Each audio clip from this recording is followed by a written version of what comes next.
Heidi Bivens, Emmy nominated costume designer of Euphoria. Season 2 was long delayed because of COVID, but you guys did do 2 specials in between, and then Sam Levinson rewrote season 2 basically. So what kind of prep or like what was the prep here like for you, like during all of this whole ordeal, and what kind of adjustments did you have to make? Well, we went down for COVID pandemic the Friday before we were supposed to start shooting. So I was in really good shape to start shooting season 2.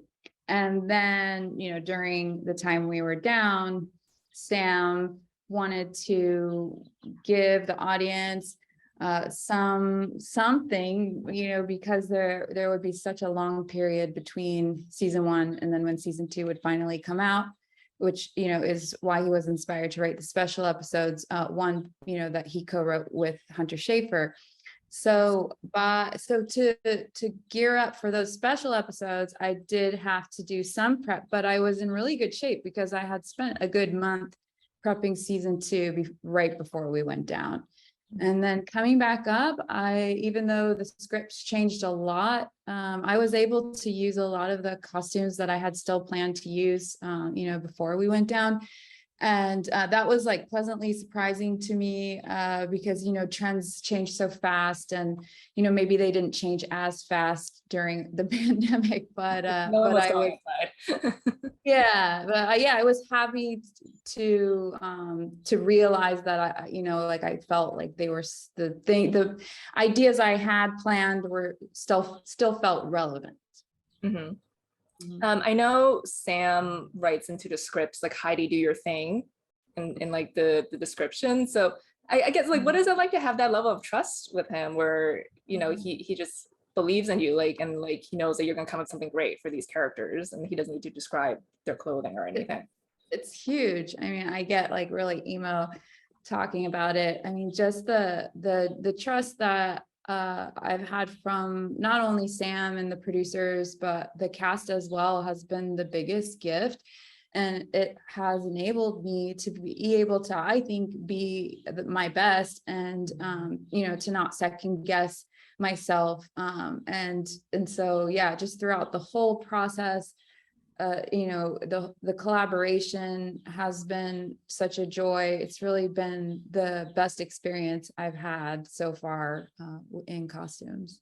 Mm-hmm. Well, the season 2 designs and clothing, they take on a more like fantastical element. I feel like in season 1 is a lot more like grounded, but yeah, you have a lot more like high-end brands in season 2. So what was your approach?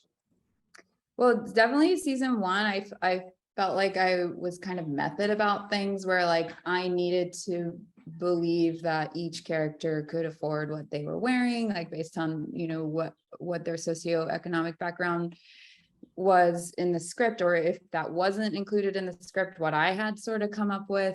So yeah, season 1, I think I was really careful because I didn't want the audience to call out, details that they thought were unrealistic and pull them out of the story. But then when I saw the reaction of season 1, which was a surprise to me overall, that, the audience was so interested in the clothes in this way where they were,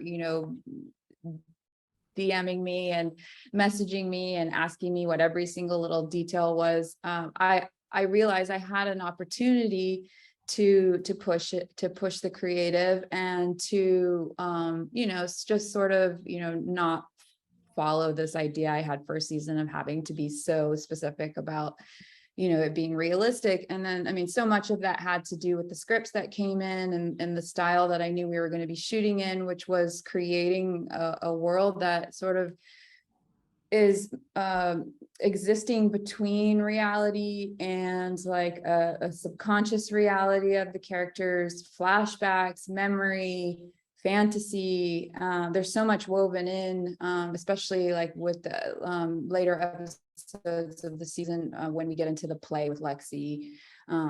Stuff becomes like really like unclear whether we're in reality or whose reality. So that gave me a huge amount of freedom to be able to, just kind of go with my gut, like whatever I thought was going to be, sometimes just the most interesting on camera, and then other times like leaning into, whatever it was we were trying to say with like whoever's reality we were trying to show. And a lot of times I'd have to ask Sam, like, like whose reality is this? And sometimes it wasn't always clear. And sometimes I think he wanted it to be ambiguous. So.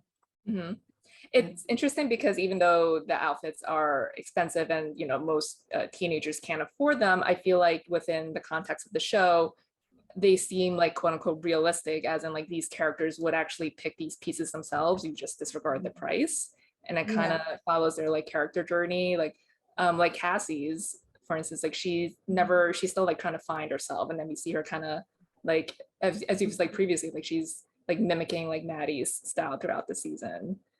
Yeah, and I think that speaks to this idea that a couple things like that, young people find a way to express themselves often through clothing. I mean, I remember like when I was in high school, like the way that I would be inspired by runway fashion, but not be able to afford it. And then, go out and like, through thrifting, able to put together looks that, sort of resembled what I would see in magazines and on runway.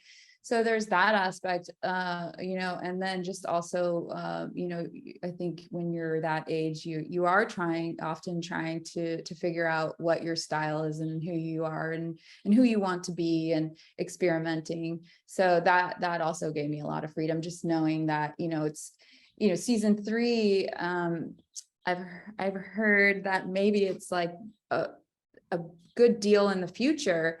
So, I think there's a real chance that the creative for the costumes will change a lot. It might not be as sort of dreamy and eccentric. So we'll see. But it was just this rare opportunity, to dress these like really young, supposed to be young people, in high school and during this time in their lives where they were taking chances.